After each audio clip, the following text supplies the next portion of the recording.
JD.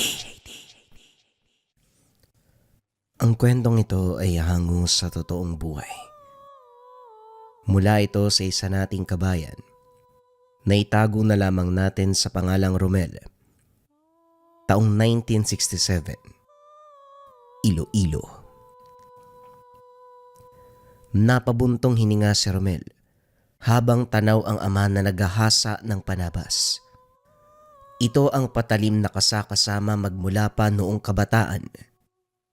Nagmamay-ari sila ng malawak na sakahan, kaya normal na meron itong dalang patalim.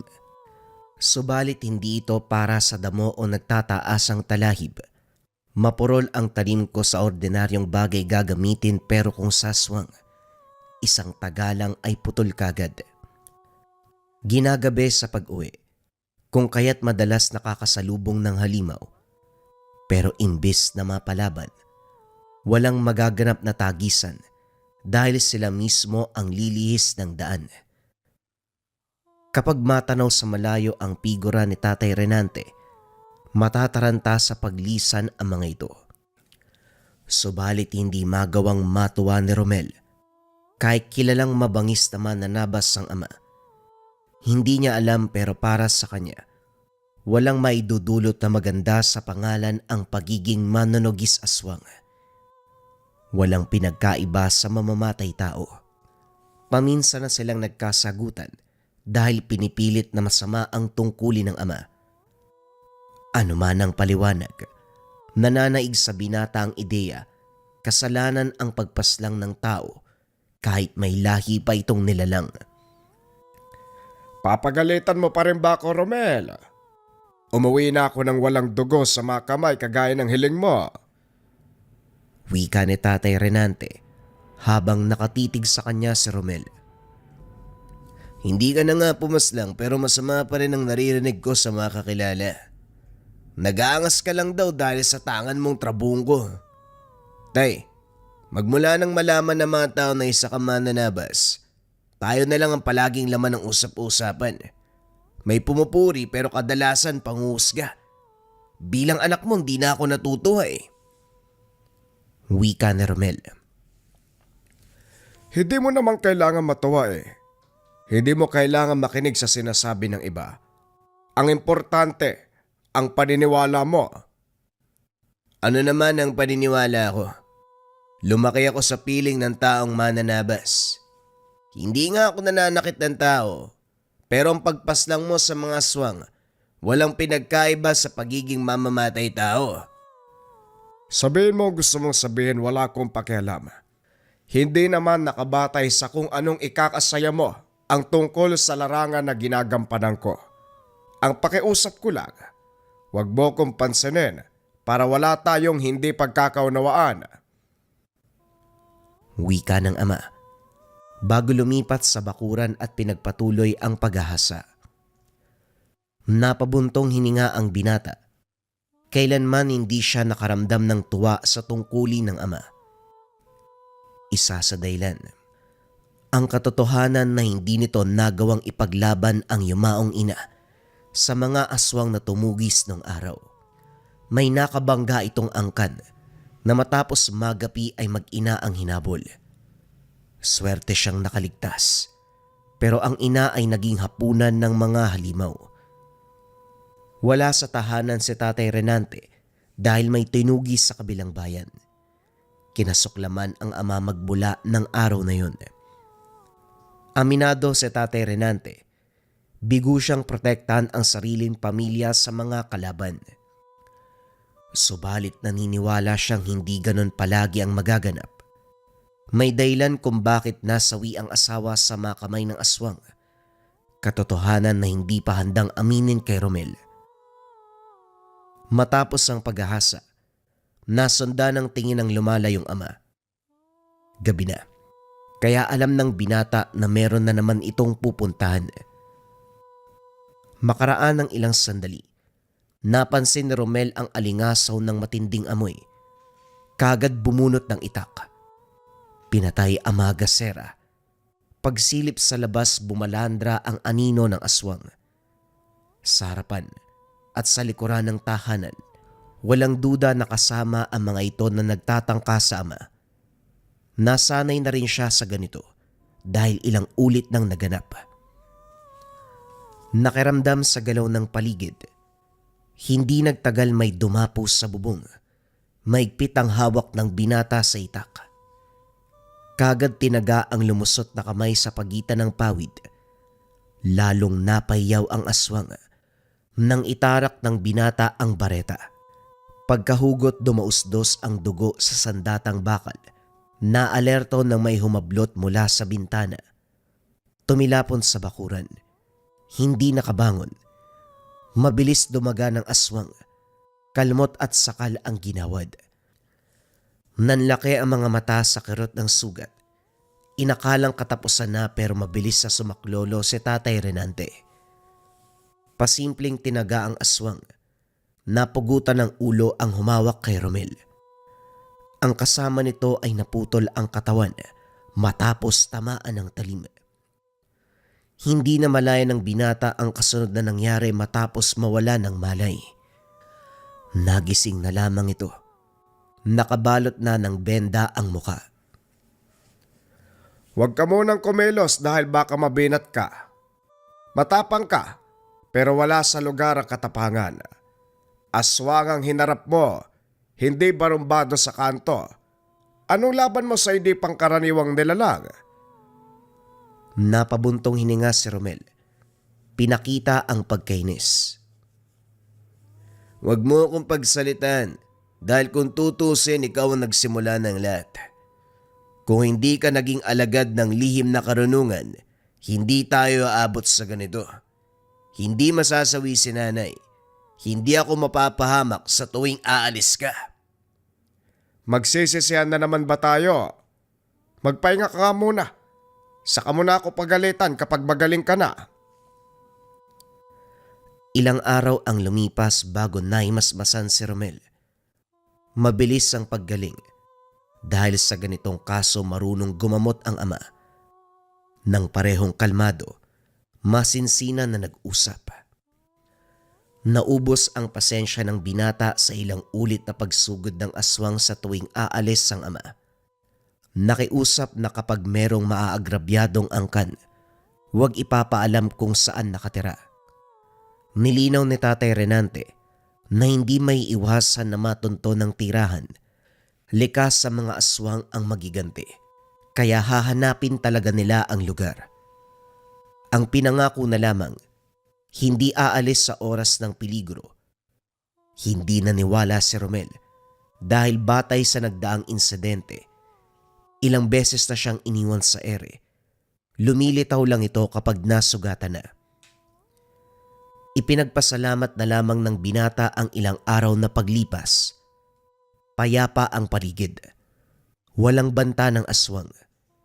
Hindi dahil walang magtatangka, kundi dahil nasa tahanan si Tatay Renante. Kapag nasa bahay lang ito, walang padalos-dalos sa pagsugod. Kaso nga lang sa paglipas ng mga araw, napadalas na ang pag-alis ng ama.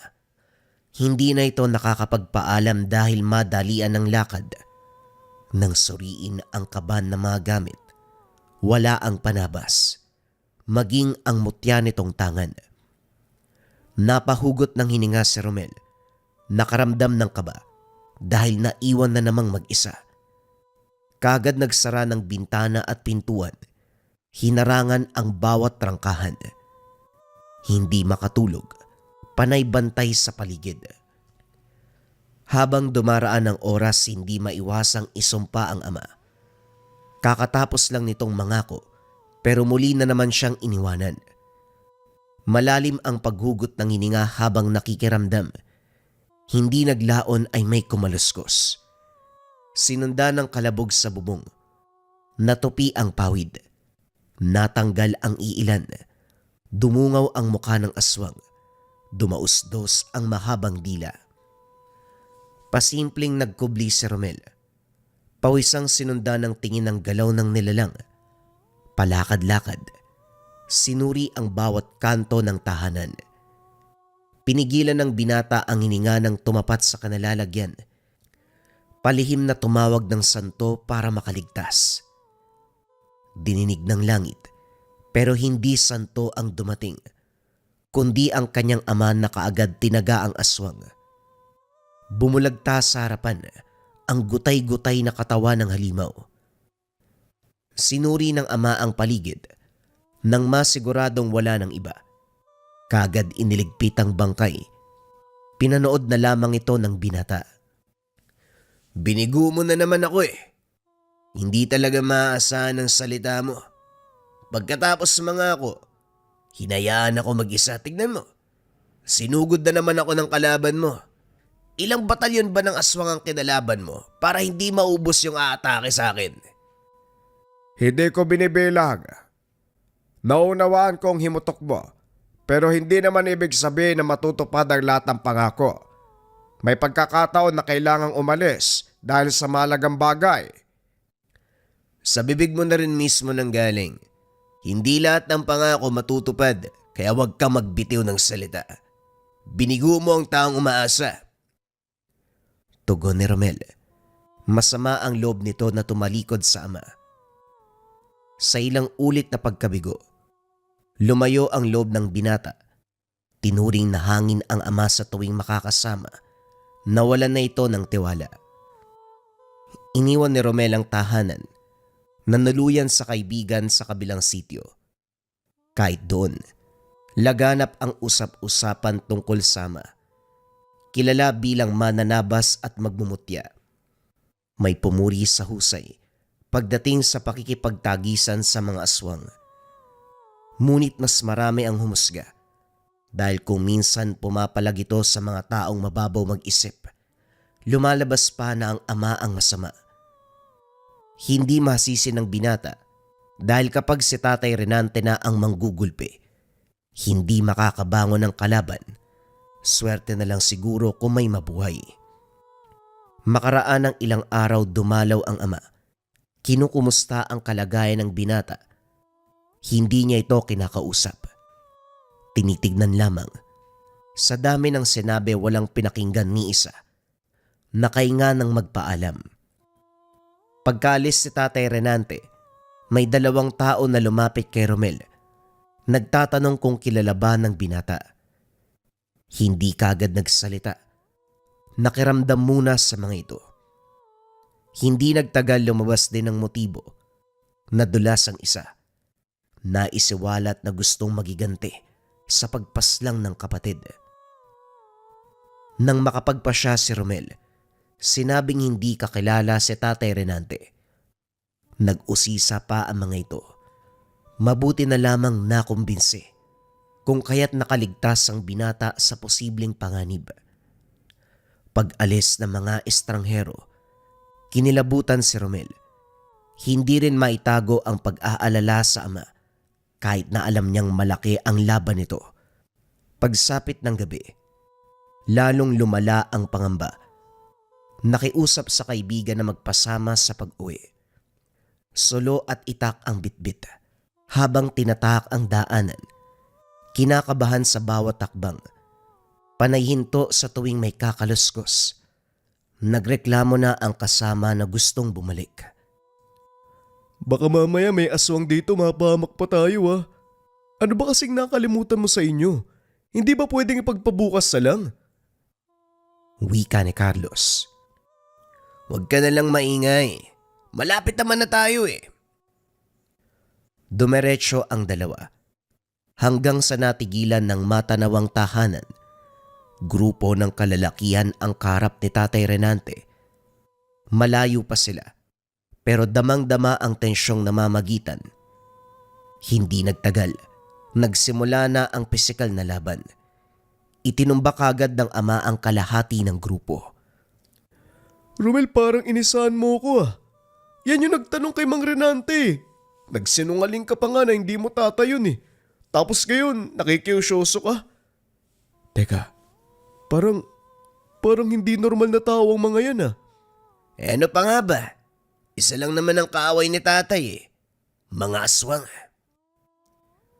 Sa sagot ni Romel ng lamig ang kaibigan. Hindi matibay ang sikmura nito para makakita ng aswang. Gayunpaman, nanatili sa pakiusap ng binata, sabay na nasaksiyan ang kaganapan. Humakbang si Tatay Renante. Hinarap ang natitira ng grupo. Lumapit ang isa na parang leader ng grupo. Tahimik ang paligid kaya tinangay ng hangin ang usapan. Sakto lang na maririnig. Hindi ba kayo nadadala? Inubos ko na ang kalahati ng angkan nyo, pero naghahabol pa rin kayo sa akin. Hindi ba kayo natatakot na pulbusin ko? Ano ba sa tingin mo? Kung matatakot kami kagaya ng sinasabi mo, malamang hindi kami magpapakita rito. Gusto ko lang naman makita ng personal kung paano ka makipaglaban. Tama ang nakabot sa akin na balita. Mahusay ka. Marunong. Matibay ang tangan mong mutya para gabayan ka ng maayos. Ganito, hindi naman talaga ako naparito para hamunin ka.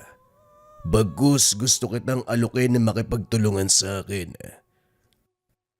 Wika ng isang nilalang. Teka, sandali lang amo, bakit nag-iba ang plano? Hindi ba gaganti tayo sa taong yan? Anong sinasabi mong makikipagtulungan? Padro, hindi mo ba nakikita na pwede nating pakinabangan ang lalaking ito? Malakas ang kalaban nating angkan. Kakayahan na pwedeng tapatan ni Manong. Isang tabi na muna ang paghiganti. Oras ngayon para sa paghanap ng kakampi. Manong, pwede ba tayo sa loob mag-usap? Huwag kang mag-alala. Walang kikilos ng masama. Pinaunlakan ni Tatay Renante ang hiling nito. Matyagang nag-intay sa labas ang mga tauhan. Gayon din sila Romel, pati na rin si Carlos. Kinakabahan si Romel sa magiging desisyon ng ama. Nasa peligro na ang buhay nila. Madadagdagan pa kapag papayag sa kasunduan ng grupo. Makaraan ng ilang sandali lumabas ang lalaki. Umalis na ang grupo. Dito lumabas si Romel. Nagmamadaling lumapit sa ama. Sinumbatan. Nag-usisa sa napag-usapan. Pinaliwanag ng ama ang napagkasunduan. Makikipagtulungan sa grupo para tapusin ang angkan ng kalaban. Sa bilang ng mga ito at sa antas na mas mababa sa kanila. Malayong manalo sa nalalapit na tagisan. Sinamantala ni Tatay Renante ang pagkakataon dahil maganda ang kondisyon ng grupo ni Diego. Sa oras na matalo ang kalaban, nangako itong susundin anuman ng nais ng matanda. May naisip na ideya kaya tinanggap ang alok. Sa kabilang banda, hindi nagustuhan ni Romel ang pagpapasya para sa binata. Hindi magandang makipagsabwatan kanino man, lalo na sa angka ng aswang. Likas sa mga ito ang pagiging masama. Mababa ang tsansa na maging tapat sa binitawang salita. Napailing si Tatay Renante sa pangaral ng binata. Pinayuan na lamang ito na maniwala sa kanya dahil kung tutuusin, mas malawak ang kaalaman ng ama kumpara sa anak. Sige, makipagsabwatan ka sa kanila. Total, wala ka namang kinilala kundi ang makipag-away sa mga aswang. Doon ka masaya, di ba? Kaya bahala ka sa buhay mo. Tandaan mo lang sa oras na may mangyari sa'yo, huwag ka magkakamali na lumapit sa akin. Binalaan na kita. Oy Romel, masamang magsalita ng tapos ha. Hindi bali na. Ipapangako kong hindi ka tatawagin sa anumang oras sa malagay ako sa alanganin. Carlos, dalin mo ang anak ko sa inyo. Alagaan mong mabuti.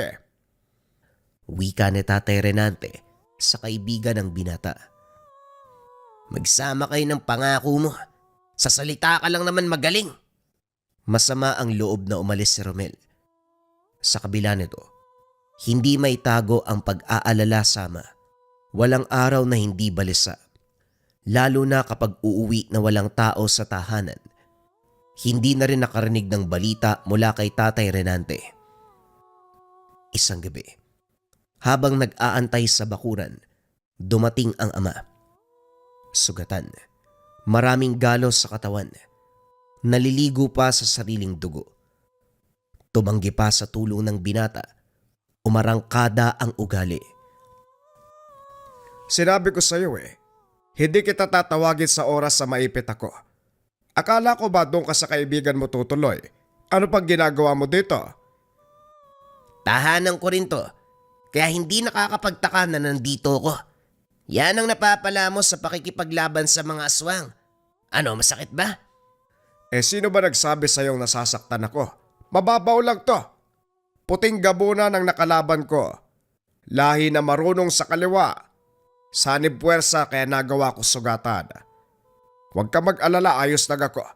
Ilang araw lang na pahinga, babalik na ang lakas ko. Napakahambog mo talaga.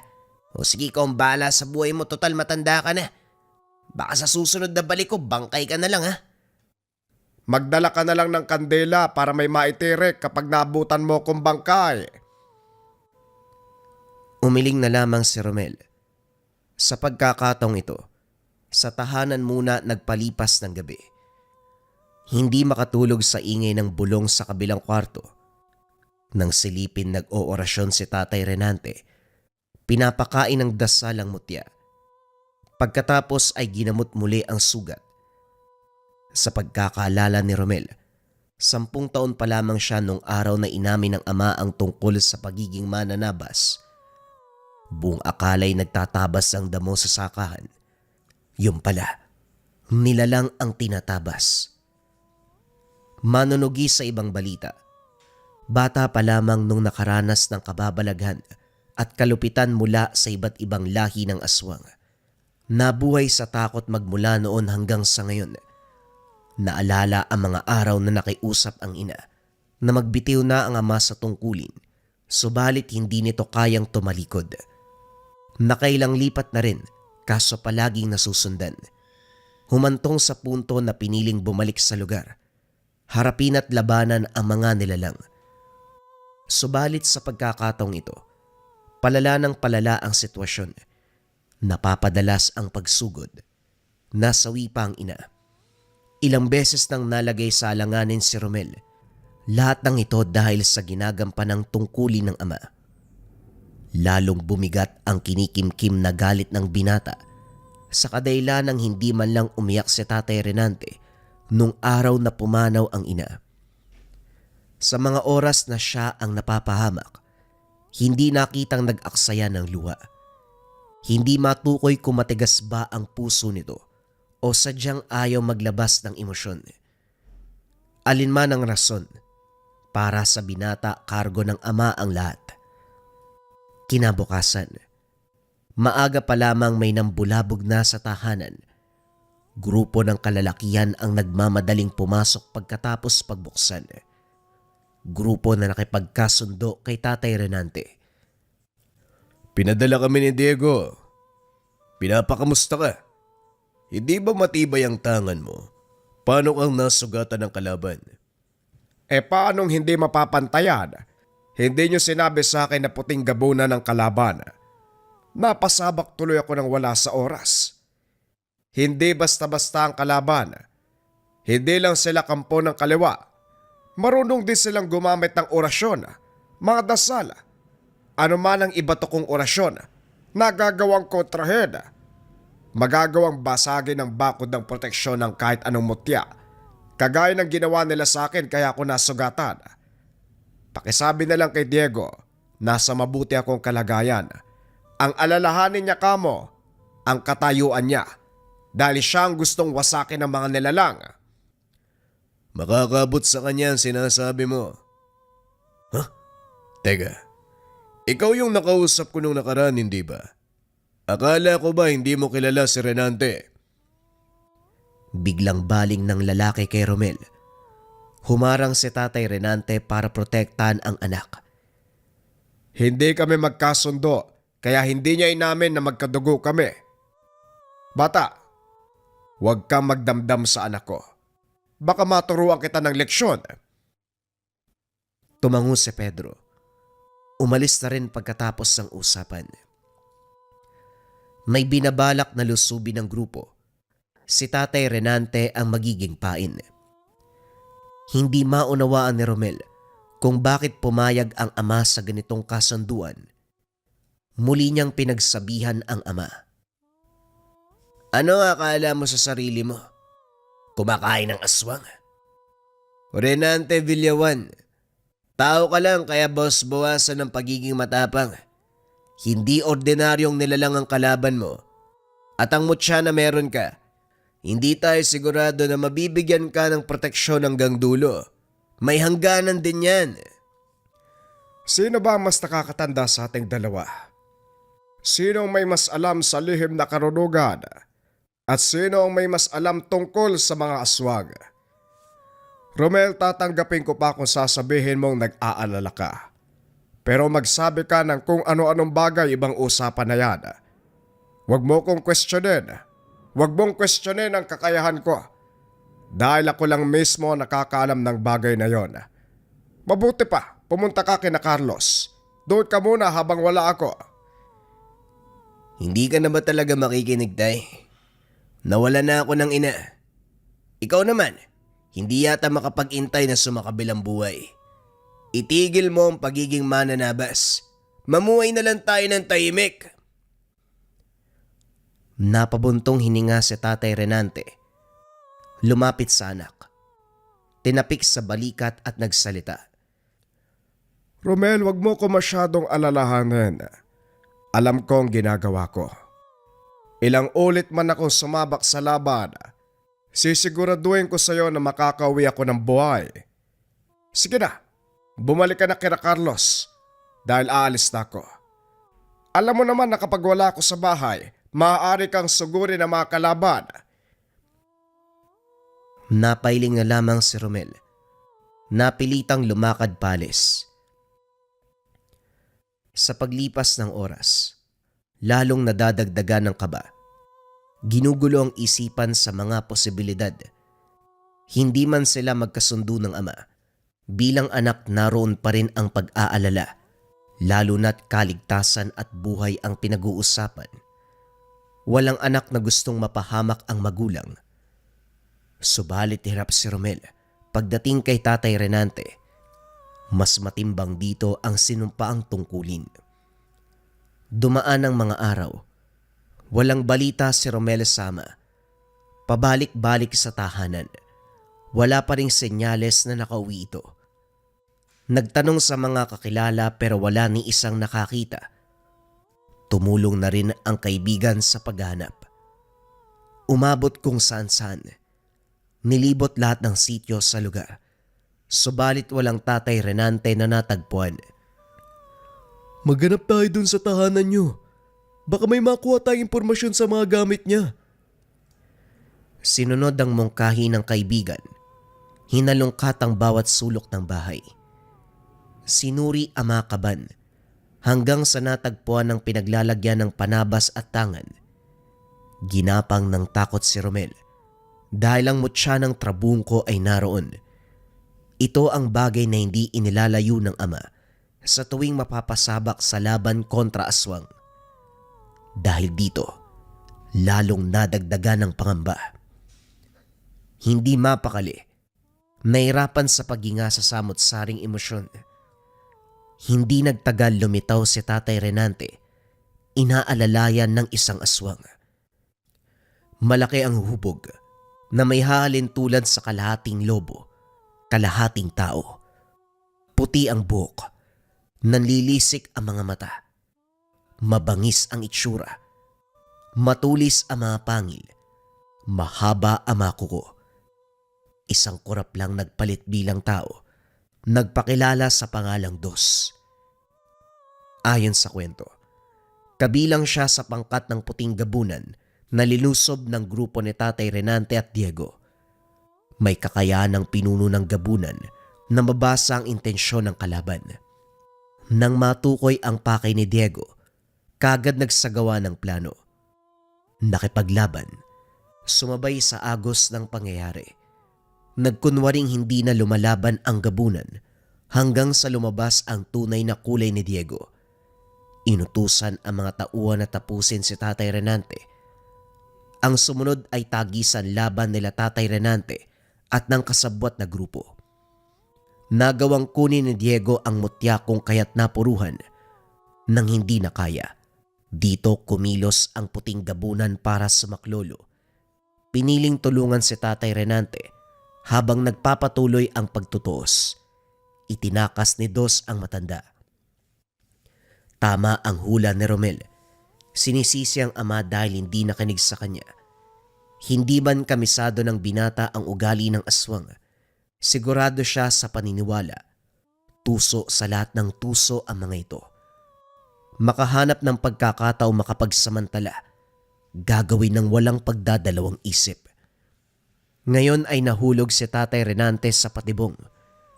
Bago matapos ang sermon ng binata, pumagit na si Dos. Nagbungkahi na gamutin muna si Tatay Renante bago lumala ang kalagayan. Hinayaan ng binata ang puting gabunan. Kumuha ng iilang hibla ng puting buhok na siyang pinakuluan at pinainom sa pasyente. Nagsambit din ng mga salita. Makaraan ng ilang oras, saksi si Romel sa naging resulta. Kusang naghilom ang sugat. Unti-unting lumakas ang ama. Nasa mabuting kalagayan na si Mang Renante. Magpapaalam na ako. Kailangan ko pang balikan ang angkan. Hinatid ng tanaw ni Romel ang puting gabunan. Isang kurap ay naglaho. Nang may masmasan si Tatay Renante, dito na sinumbatan ng binata. Nakita niyo na ang nangyari sa inyo? Ginawa kayong pain kung kanino ka nakipagsabuatan. Tapos sa uli, sinaksak kayo sa likod, di ba? Naniniwala kasi kayo sa pangako eh. Sa oras na matalo ang kalabang grupo, susundin na naman ang hilingin nyo. Nangyari ba? Muntik ka pang mamatay. Kung sa bagay, wala ka rin namang pinagkaiba. Puro salita tapos hindi tuto pa rin eh. Hindi pa nga ako lubusang magaling pero yan na sinasabi mo. Hindi ba pwedeng ipagpabukas ang galit? Maawa ka naman sa kalagayan ko. Napailing si Romel. Mahusay ang ama sa pagdadailan upang hindi matuloy ang paglalabas ng salubin. Gayunpaman ay hindi siya tumigil. Salita ng salita. Umabot ang usapan sa mutya. Hindi kinalimutan ng binatang itanong kung bakit hindi dala ang tangan. Aniya, dalawa ang tangan. Ang isa ay palaging suot. Ang isa naman ay nasa kahon. Pinaliwanag na kaya siya napuruhan dahil nagawang ilayo ang mutya sa kanyang katawan. Hindi niya inaasahan na magtatraidor si Diego. Subalit malaki ang pasasalamat sa pangkat ng puting gabunan sa kabila ng ginawa ng ama sa mga ito. Nanatili silang tapat sa kung ano ang tama. Nang makitang ginamit lamang si Tatay Renante, kagad sumaklolo para itama ang mali. Bago umalis si Dos, nagpabot ng pasasalamat sa buong grupo ang ama sa pagligtas at sa panggagamot. Paano kung hinayaan ka ng puting gabunan? Malamang sa malamang patay ka na. Yan ang hindi mo sigurado. Huwag mong mamaliitin ang tatay mo. Hindi na ito pinansin ni Romel. Nasanay na sa ama. Subalit laking gulat niya. Itinigil ng ama ang pagiging mananabas. Isang gabi habang nasa kalagitnaan ng pag-oorasyon, kinausap ang mutya. Maayos na nagpaalam na tuluyang magbibitiw bilang mananabas. Dinala ang pares ng trabungko ng ahas sa kakilalang albularyo at doon ibinigay ang limos. Magmula ng araw na yun, nirespeto ni Tatay Renante ang hinanaing ng anak. Imbis na aswang ang tabasin, damo ang inatupag. Hindi man aminin ni Romel, natutuwa siya sa desisyon ng ama. Dumating din ang punto na pinakinggan ang gusto niyang mangyari. Subalit hindi may kakaila na nasasayangan ang ama sa desisyon. Makikita sa galaw nito na gusto pang manilbihan bilang manunugis. Pero alam din niya sa kanyang sarili na ayon lamang sa panahon ng pagtigil. Tuluyan niya ng nagampanan ng tungkulin bilang isang malakas na tao. na minsang tinawag na mananabas ng aswang.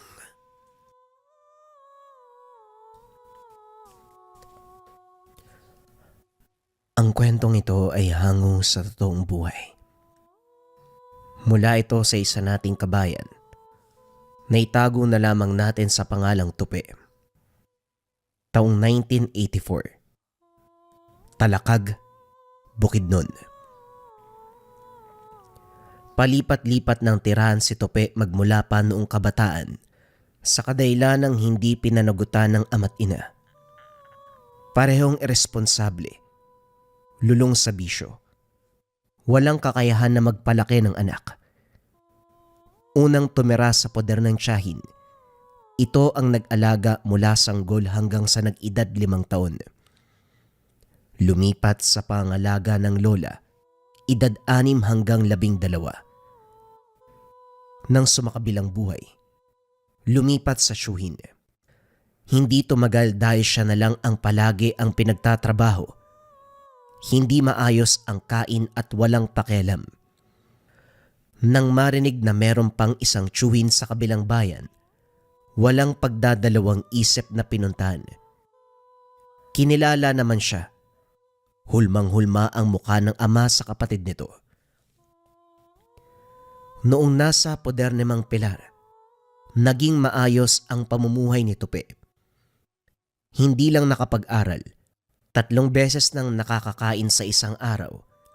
Magaan na trabaho lang din ang pinapagawa. Nagmamay-ari ng malawak na sakahan ang tiyuhin. Meron ding iilang alagang hayop. Ang binata ang naatasang mag-monitor sa mga trabahador. Ito lamang ang gagawin ni Tupi.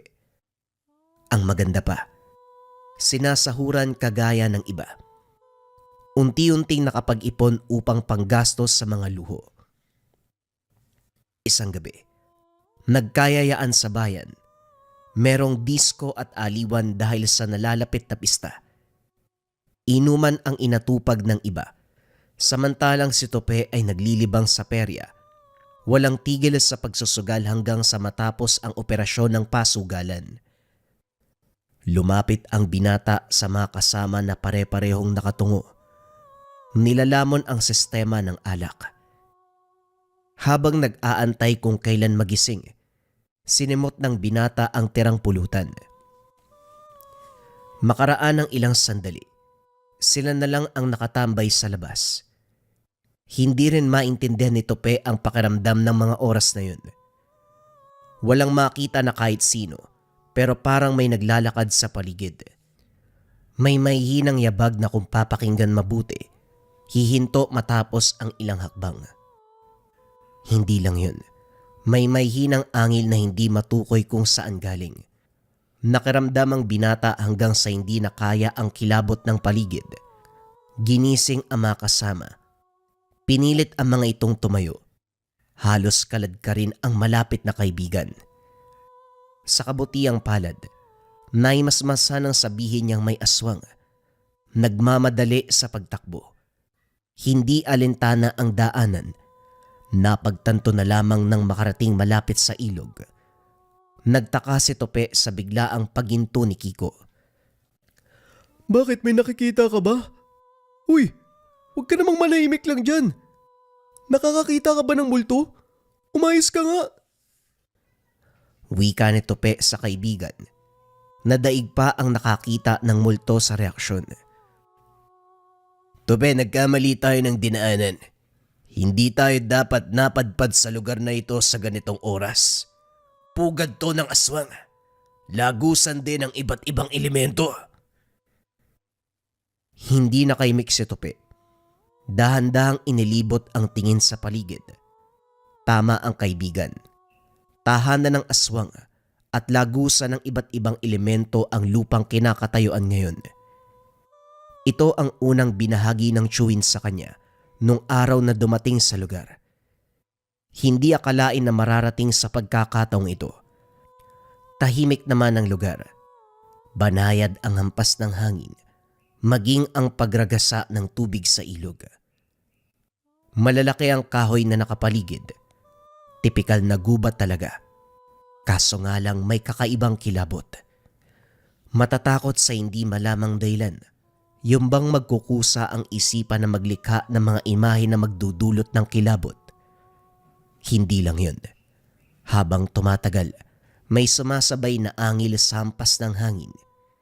Hindi lang malakas. Pabulong na lalong magpapatayo ng balahibo sa katawan. Susundan pa ng mga yabag. Hindi na maganda to. May nakikita na ako, Tupi. Kapag nagudyat ako tumakbo ka, huwag nang lilingon. Nag-antay ng tiyempo ang dalawa. Sa udyat ni Kiko, kumaripas ng walang lingon. Dere-derecho ang pagtakbo. Sino ba namang maglalakas na loob na lumingon kung ang pakiramdam ay may humahabol na demonyo? Walang may isip kundi bilisan ang takbo para maisalba ang sarili. Hindi lang pag-angil ang maririnig, maging ang langit-ngit na mangipin. Nanlaki ang mga mata ni Tupi nang may maramdamang lumatay sa binti. Kagad dumapdi at kumirot. Titignan sana kung ano pero hinawakan ni Kiko sa balikat. Isinabay sa pagtakbo. Pagdating ng tahanan parehong naghahabol ng hininga. Nagulat si Mang Pilar na siyang nagbukas ng pintuan. Kamuntikan pang tagain sa pag-aakalang mga kawatan. Nag-uunahan sa pagsumbong sa kaganapan. Teka sandali, isa-isa lang. Nag-uunahan kayo sa pagsasalita eh. Ipaliwanag nyo ng maayos para magkaintindihan tayo. Wika ni Mang Pilar. Si Kiko ang nagmungkahing magkwento. Pinaliwanag ang lahat ng pangyayari mula sa bayan hanggang sa takbuhan para makaligtas sa aswang. Hindi naman po namin inaasahan na doon tutungo eh. Hinabol kami ng aswang doon sa bayan tapos doon naman sa lupay ng demonyo may umabol din. Dito naalala ni Tupi ang nangyari. Tinignan ng binti na nagtamo ng sugat. Parang hiniwa ng patalim. Hindi malaki pero abot sa laman ang kirot at hapdi. Dali-dali namang inasikaso ng tiyuhin. Ginamot sa pamamagitan ng pagbuhos ng lana. Sa kabutiang palad, unti-unting nawala ang sakit. Mabuti na lang ganyan lang ang nata mo. E paano kung pareho kayong napuruhan? Wala pa namang tao doon na tutulong sa inyo. Nasaan ba yung iba niyong kasama? Marami kayong nagpunta sa bayan, pero dalawa lang ang bumalik. Si Kiko lang po ang hinila ko kaya kami lang ang nakauwi. Naroon no sa perya ang iba. Tulog kasi lasing eh. Manong sa tingin niyo ho ba? Panahon ngayon sa lupain ng demonyo. Kanina kasi ang lakas ng enerhiya. Yung tipong hindi lang isang halimaw yung naroon. Pinakinggang mabuti ni Tupi ang pag-uusap ng kaibigan at tiyuhin. Dito nalaman ang iba pang detalye tungkol sa tinatawag na lupain ng demonyo.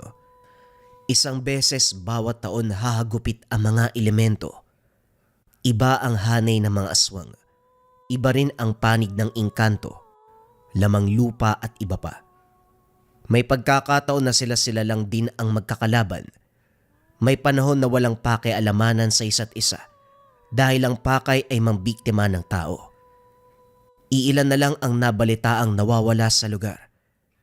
Magkakahoy, magtotorso, o kahit ang dayong dumadaan. Kakaiba ang pamamaraan dahil hahayaang makauwi ng katawan ng biktima sa kanika nilang tahanan.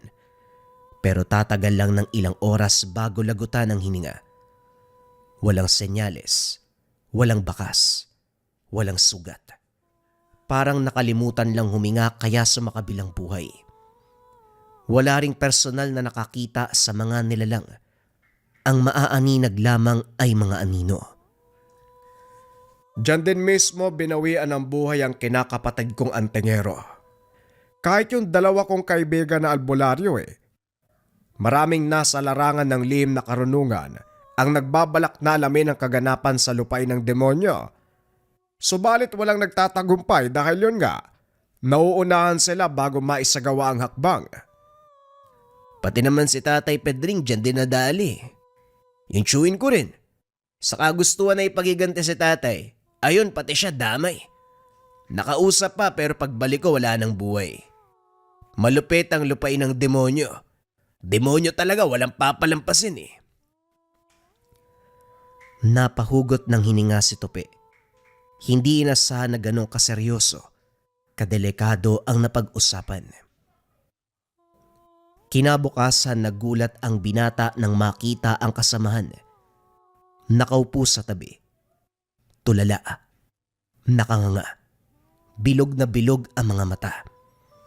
Bahagya na ring maputla ang balat. Nang akmang lalapitan, kusa itong tumayo at pumasok ng kamalig. Isinawalang bahala ni Tupi at pinagpatuloy ang trabaho. Hindi nagtagal. Sigaw mula roon ang pumukaw ng atensyon ng lahat. Isa sa mga kasamahan ang lumabas para ibalita ang nangyari. Ang nakita niyang lalaki kanina ay patay na.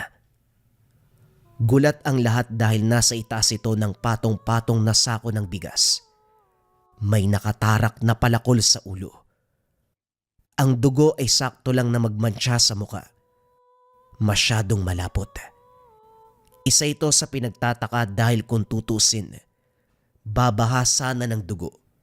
Pero ang isang ito, parang may pumigil. Si Mang Pilar ang sumama sa ambulansya dahil sagot niya ang kaganapan bilang amo. Pansamantala munang tinigil ang lahat ng trabaho.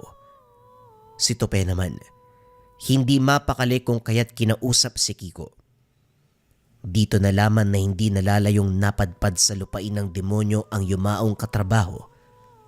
Ganon din ang dinanas ng tatay at siyuy ng kaibigan bago sila binawian ng buhay. Nang tanongin ng iba, nalaman na namutol ng kawayan ang namatay.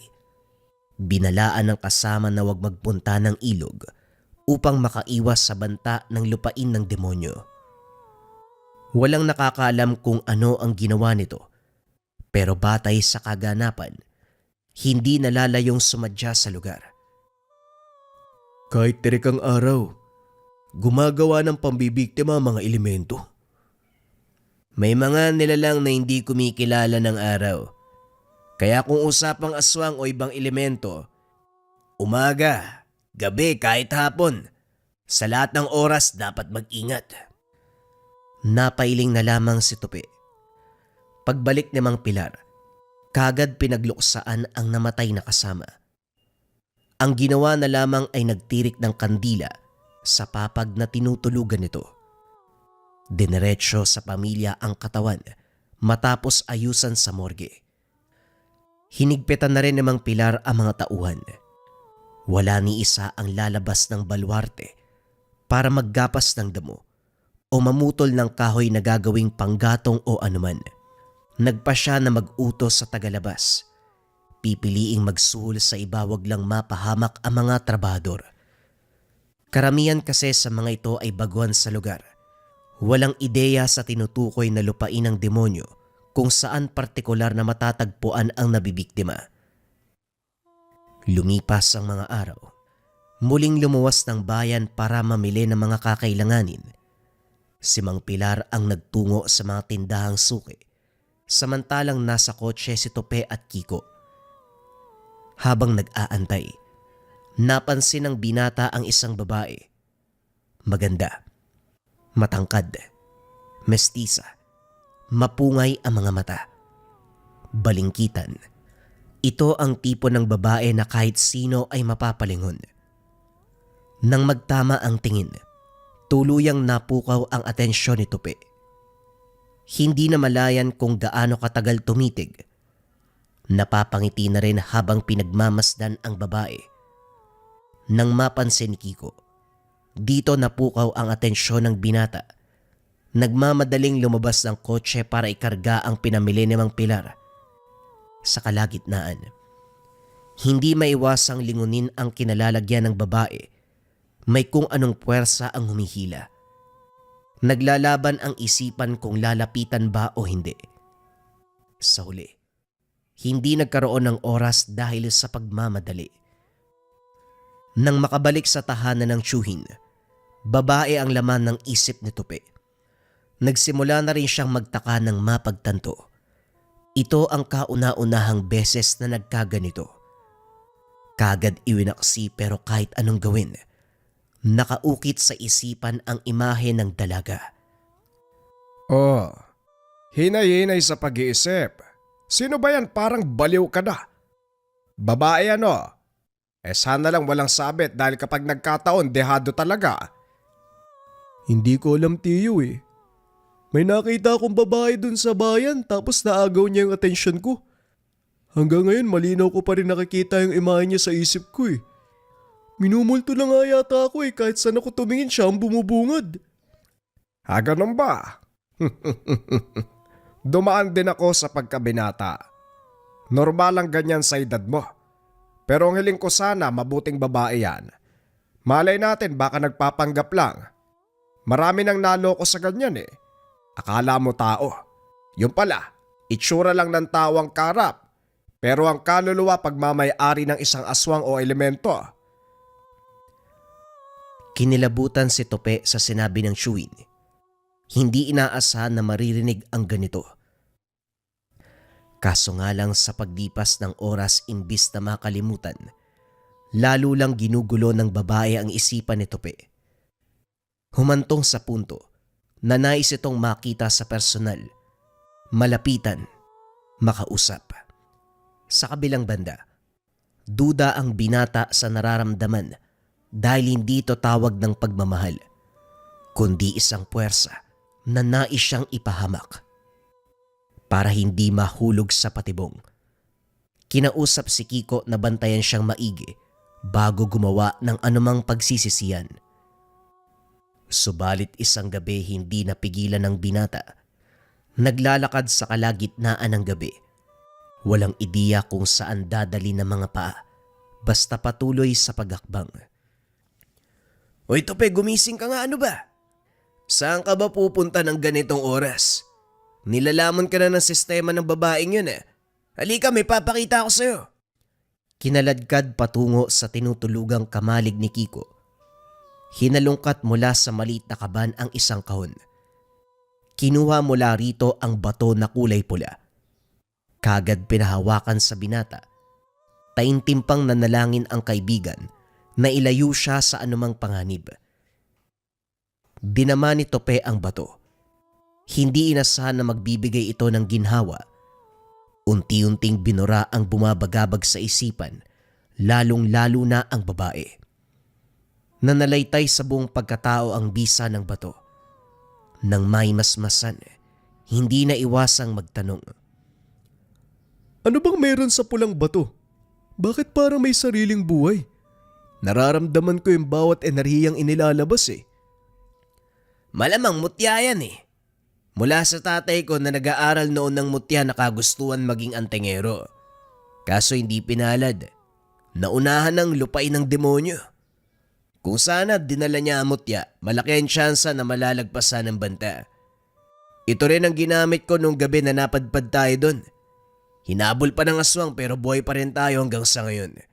Maraming salamat sa bagay na to. Dito napagtanto ni Tope ang sinabi ni Kiko. Hindi maiwasang magpasalamat sa bato. Kung hindi dahil dito, malamang natulad na sa mga yumaong biktima ng lupain ng demonyo. Sa pagpapatuloy ng buhay, muli na namang nakasalubong ni Tope ang babae. Sa pagkakataong ito mukha ang nakarap. Nakipagtitigan. Ang binata ang naunang umiwas. Kagad tumalikod pero natigilan ng harangin. Biglang kinilabutan ng humawak sa braso. Napigil ang hininga dahil sa tapang ng amoy. May hahalin tulad sa panis na gata ng nyug. Ang balat pa ay parang pinahira ng mantika. Naalerto ng hilahin patungo sa kung saan. Tinulak ang babae. Kumaripas ng takbo. Kaso laking gulat ng bumungad ang ilog. Ang naglalaki ang puno. Nasa harapan mismo ng tinatawag na lupain ng demonyo. Sa kabilang bahagi ng ilog, natanaw ang babae. Nakangisi. Titig na titig ang nanlilisik na mga mata. Nagmamadali sa pagtakbo si Tope pero saan man pumunta. Sa harapan ng ilog pa rin ang bungad. Sa puntong ito, Unti-unting nagbago ang itsura ng babae. Umitim ang balat. Gumagalaw ang buhok na parabang may sariling buhay. Matulis ang mga kuko. Matalas ang mga ngipin at nagkaroon ng pakpak. Umaalingasaw sa buong paligid ang napakasangsang na amoy. Amoy pinaghalong bulok na karne at panis na gata ng nyug. Sa isang kurap ay nasa harapan niya ito. Kagad pumulupot ang mga buhok sa leg. Naglalabas-pasok ang buhok sa ilong, bibig at tenga. Kahit anong pagpupumiglas ay walang magawa. Unti-unting nanigas ang katawan habang sakal-sakal ng aswang. Sinubukang sumigaw subalit maging ang boses ay hindi na lumalabas. Tanggap na ng binata na anuman ang mangyari, kusa na lamang bibigay ang sarili. Subalit sa bingit ng kamatayan, may posibilidad na makatakas. Nagulat na lamang si Tope nang bumagsak sa lupa. Pagtingin sa unahan nakita si Kiko. Hinahagupit ng taga ang aswang. Dito nasaksiyan ang tapang at bangis ng kaibigan. Ginawang baboy ang nilalang. Tinadtad ng tinadtad hanggang sa nalagutan ng hininga. Agad nitong itinapat ang pulang bato sa kanyang leeg. Hindi na nakapagtanong ng maramdaman ang bisa ng bato. Binabawasan ang kirot ng sugat. Kinarga siya nito sa likod. Nagmamadaling nilisan ang lugar. Pagdating sa tahanan si Mang Pilar na ang gumamot. Lana ang ginamit, pero sa pagkakataong ito ay may kasamang orasyon. Hindi naglaon bumuti rin ang kalagayan ng binata. Habang nagpapahinga, sinamantala ang pagkakataon na makausap si Kiko. Pare, marunong ka palang makipaglaban sa aswang?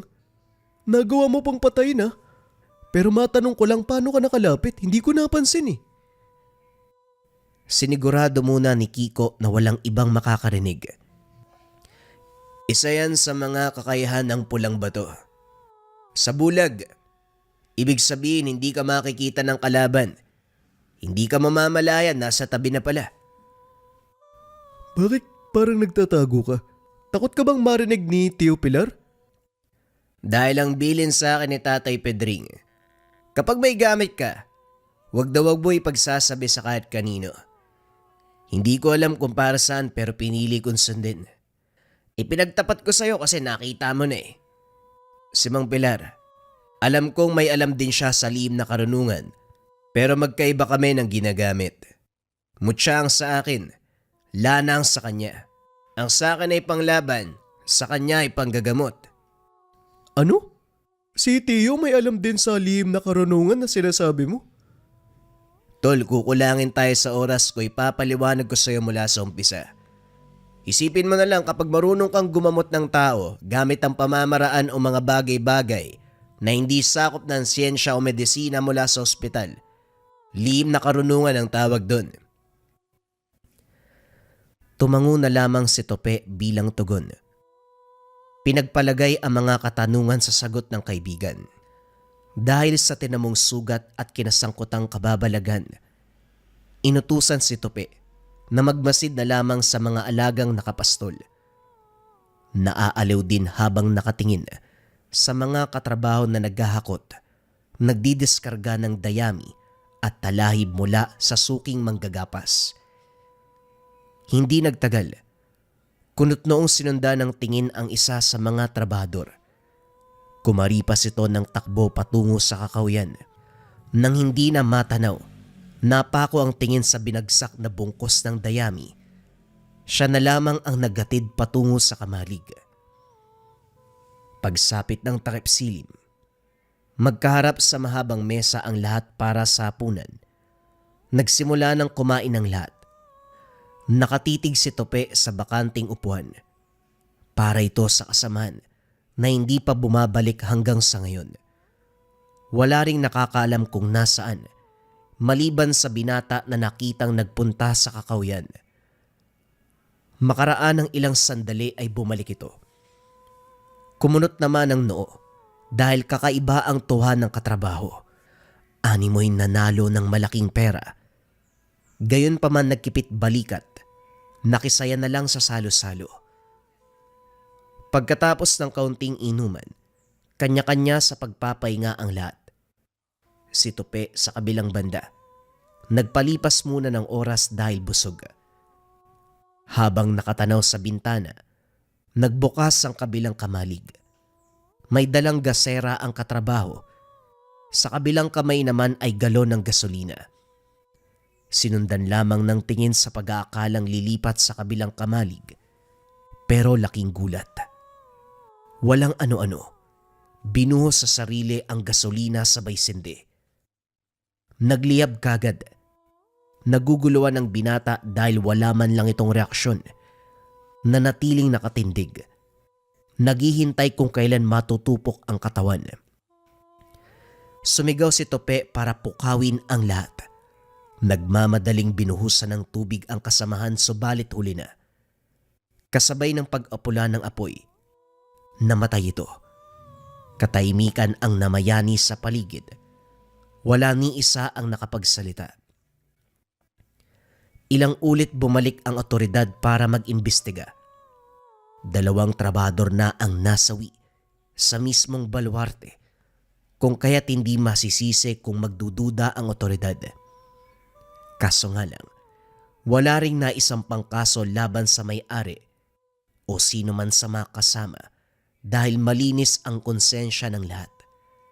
Batay na rin sa mga nakakita ng kaganapan, kahina-hinala talaga ang galaw ng biktima. Kaya naman suicide ang nangyari. Hindi na maganda ang kaganapan. Ilang linggo pa lang ang nakalipas nang mamatay si Bogart. Ngayon naman si Joshua. Nakita mo si Joshua na nagtungo sa kakawyan, hindi ba, Tope? Kung ganun man, isa lang ang ibig sabihin. Pinatay ng lupay ng demonyo ang 2 tauhan. Hayop talaga. Anong plano mo, Manong? Baka pwedeng makisali dyan. Kinuha din ang lupain yun ng tatay at chewin ko. Kaya sapat ang rason para maikasa kung magbabala kayong sumugo doon. Sandali, kung makapagsalita ka para may tinatago kang alas. Meron no. Mutya ng kulay pulang bato. Saksi si Tope sa bisa nito at alam ko na may ideya kayo sa ganitong bagay. Ayos ah. Hindi ko alam na meron ka palang tinatangad. Ang napansin ko lang, merong kakaiba sa'yo na pwedeng gamitin laban sa anumang elemento. Pulang bato. Mabisang pangontra sa anumang uri ng aswang at mga elemento. O sige, kasama ka sa plano. Ang bala ko magbasid muna sa lugar. Tignan natin kung anong meron talaga sa lugar na yan. Naunawaan ko, Manong. Yun din naman ang sasabihin ko. May namataan ako matandang babae. Hindi lang ako nagkaroon ng pagkakataon na malapitan o maklaro. Biglang nawala eh. Hindi ko rin alam kung may ideya ito na nakita ko siya. Salitan tayo, Kiko. Sa umaga ka magbabantay. Sa gabi naman ako. Ihanda mo mga gamit na meron ka. Maghahanda na rin ako. Matapos magkasundo, umalis ang mga ito na parang hindi nakikita si Tupe. Kamot ulo na lamang ang binata habang palipat-lipat ang tingin sa magkabilang direksyon na dinaanan ng chewin at kaibigan. Bandang hapon na magpaalam si Kiko. Sasama sana ang binata kaso pumigil si Mang Pilar. Aniya, hindi magagawa ng kaibigan na magbantay sa lugar. Poprotektahan pa siya kung sakaling magkabirya. Naunawaan ito ng binata kung kaya't piniling manatili sa tahanan. Pinagmasdan ng Chewy na gumagawa ng karagdagang lana. Gawa lamang sa nyog na hinayaang lumabas ang mantika habang nakasalang sapoy. Pagkatapos, nilapatan ng orasyon. Hindi rin maintindihan kung bakit kinakailangang inumin ang natira sa baso. Pinahiran ang buong katawan at saka taimtim na nagdasal. Tahimik na nakinig sa bawat salita na ibang wika ang gamit. Pagsapit ng takip silim, nagpaalam ito na susunod doon sa lupain ng demonyo. Pabalik-balik ng lakad si Tope habang nag-aantay ng balita mula sa tiyuhin at kaibigan. Wala pa ni isang nakakabalik sa dalawa. Hindi maiwasang kabahan lalo pat delikado ang pinuntahan. Sa kabutiang palad umuwi si Kiko. Hindi to pumasok. Nagsabi lang na pinapayagan siya ni Mang Pilar na sumunod upang makatulong. Natuwa ang binata at nagmamadaling sumunod. Panay salita si Tope habang tinatahak ang daan. Nakiusap pang bagalan ni Kiko ang paglalakad dahil hindi siya halos makahabol. Kaso nga lang hindi sumasagot. Hindi naglaon nakarating sa isang tahanan, bumaling sa kaibigan para magtanong. Kaso isang babae ang bumungad. Malademonyo ang ngiti habang unti-unting nagpapalit ng anyo. Walang pinagkaiba sa aswang na humamak sa kanya nung nakaraan. Tinangay siya nito. Lumipad patungo sa kubo. Dito nakita si Mang Pilar at Kiko na bihag ang isang matanda. Binagsak si Tope ng aswang at saka kinagat sa balikat. Dumaing ang binata. Tatakbo sana ang tiyuhin pero mahigpit ang babala ng nilalang. Pakawalan niyo ang matanda. Ibabalik ko sa inyo ang binata. Animal ka! Sa tingin mo ba, papakawalan pa namin ng matanda? Binalik ko lang sa binata ang ginawa niyo kay Aling Dolores. Sinugatan ko siya dahil yun din ang ginawa ng pamangkin mo. Pakawalan niyo at hayaan ko kayong umalis sa lugar ng buhay. Madali akong kausap pero ayoko nag-aantay. Nagkatinginan si Mang Pilar at Kiko. Nag-uusap ang mga mata ng dalawa.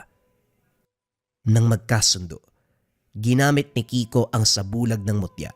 Dali-daling pinakawalan si Tope sa pagkakabihag ng aswang. Dinali din ito ang nilalang. Ginilita ng leeg. Sinaksak sa dibdib. Dinukot pa ang puso. Nanlaki mga mata ng matanda habang nakatitig na bumagsak ang katawan ng apo.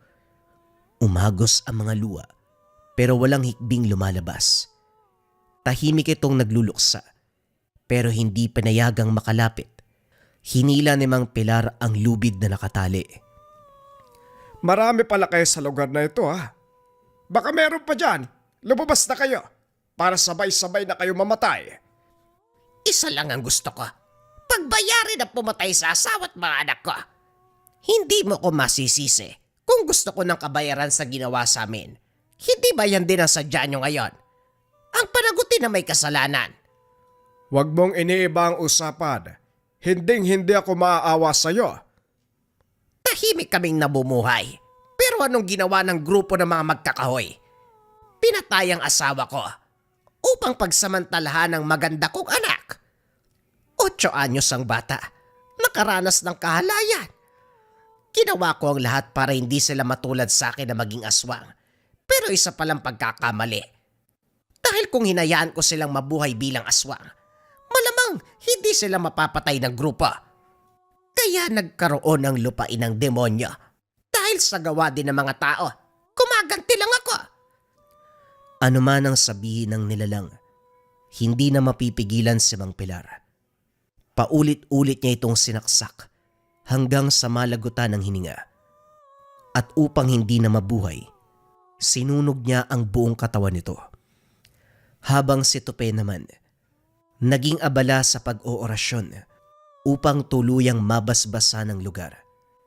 Nilinis ang lahat ng negatibong enerhiya upang hindi na ito magdulot pa ng kasamaan at kapahamakan sa lahat ng tao. Matapos ang kaganapan, kung dati nakakakilabot ang lugar, ngayon ay preskong hangin ang malalanghap. Isang malakas na pagsabog ang narinig. Para bang pagkabasag ng salamin, ang sabi ni Mang Pilar, ito ang hudyat na nasira na ang dapat masira. Sa pagsikat ng araw, bumalik sa normal ang kalagayan ng gubat. Banayad ang pagragasa ng tubig sa ilog. Maganda ang kaluskos ng mga damo. Kahit saang anggulo tignan. Wala ng panganib, Wala nang takot. Nagmistulang paraiso na ang dating tinuring na masamang lugar. O mas kilala, na lupain ng demonyo. Nung sinuot yung marahuyo bracelet ng isa nating kabayan, na ospital kinabukasan yung nangungulam sa kanila. Nangyari yung patotoo mga kabayan during live stream natin. Isa sa mga kabayan natin yung nagpatunay sa bisa ng marahuyo. Nung una, medyo nagdududa pa sa bisa ng marahuyo natin pero nung napatunayan yung bisa, sobrang dami niyang message during live stream. Sobrang laki ng tiwala sa marahuyo bracelets natin. Biruin yun mga kabayan. Kinabukasan, na hospital kagad yung nangungulam sa kanila. Ang bisa kasi ng marahuyo bracelet natin ay depensa espiritual. Kontrakulam, barang, tigalpo, palipadangin, usog, o namang masamang uri ng sumpa. Pero bakit na hospital kabayan kung pang depensa to? Nandito rin kasi yung rebuelta o sumbalik. Kung ano man yung sumpa na ibinigay sa inyo, ibinabalik doon sa taong nagbigay. We have 2 colors available, glossy black and brown. Kung interesado kayo dito sa marahuyo bracelet natin, i-visit nyo lang yung shop ng Lika Merchandise or tignan kung may yellow basket dito. Kapag wala, pakisearch na lang Lika Merchandise kasi mabilis ma-out of stock to. Yan lamang mga kabayan, mag-ingat sa mga scammers.